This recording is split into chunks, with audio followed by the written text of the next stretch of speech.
Are you listening? Damn.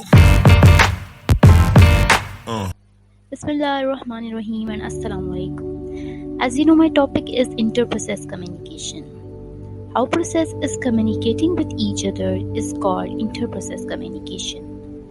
As you know that there are different processes running in our systems or in our devices, and that processes also may need to communicate with each other.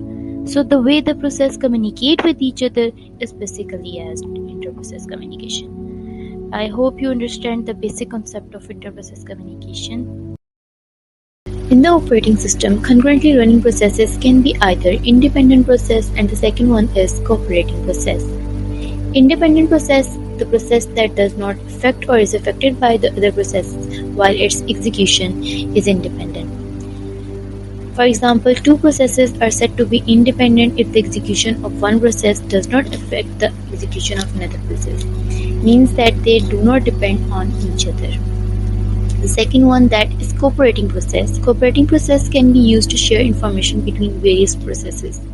It means it will affect the other processes by sharing information and also affect it while executing. And the main thing that it can cooperate with each other using only shared data, that is such as memory, variables, files and database. So these are two processes that, as we learned in the previous slide about cooperating processes.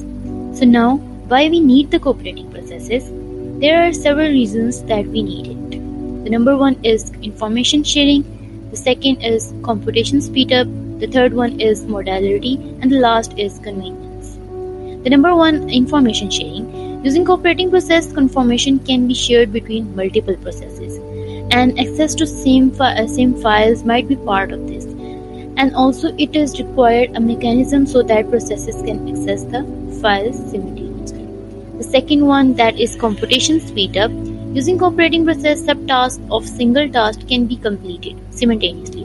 Because the task can complete more quickly, as a result, this speed up the computations. However, this is only possible if the system has multiple processing elements. The third is modality. Modality is something that breaking down difficult tasks into manageable tasks, or you can say that it subtasks, and these subtasks can be completed by different cooperating processes, and it will also complete the required task more faster and also in an efficient way.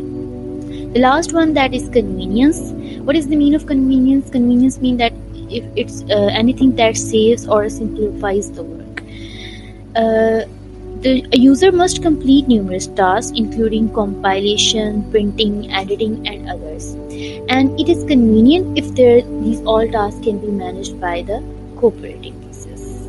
So these four are the main reasons for needing cooperating process. One of the two basic models of inter-process communication are message passing and shared memory. Inter-process communication in a message passing system provides methods for send and receive the messages. The data is shared by sending, receiving and receiving messages between cooperating process using any system call is called message passing. And this process may also reside on different network connected systems, for example web browsers, web servers or chat program on the World Wide Web. The second is shared memory. Processes are allowed to interact with each other using a shared memory area in a given address space. It is also a very fastest IPC mechanism. Basically, it is a model that allows multiple processes to read and write data to the message queue without being connected directly to each other.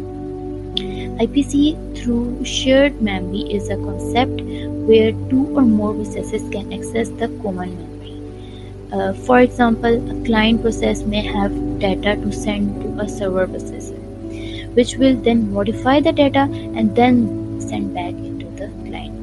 So this is shared memory. So these are the two fundamental models of inter-process communication.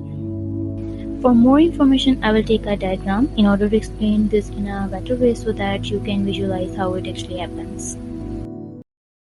So here we have two figures. The first figure is shared memory model, and the second figure represents the message passing system, or communication. If we look the first one, in which we have two processes P1 and P2, which will communicate to each other, and also in between the both processes P1 and P2, we have you can see it that we have the shared region of P1.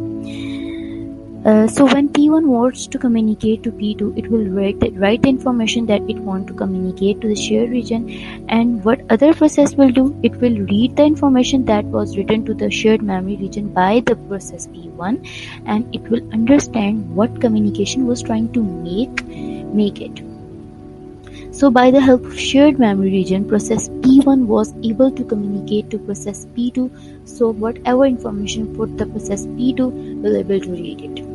So process P1 writes in all of the summary is that process P1 writes in shared memory region, and the process P2 will read it from that shared region. And also all this is possible because of the shared region, and it is accessible to both process P1 and process P2.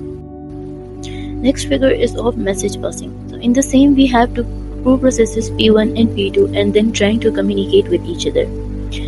And we have the kernel that is seen in this figure, and this M represents for the message.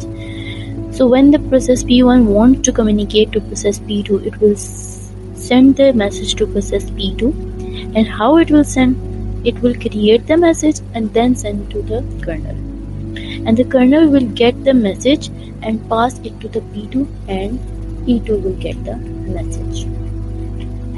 So that is the flow, and that way the process P1 is able to connect to P2 via this message passing model. So these are the two most common models of IPC, or inter-process communication. Thank you.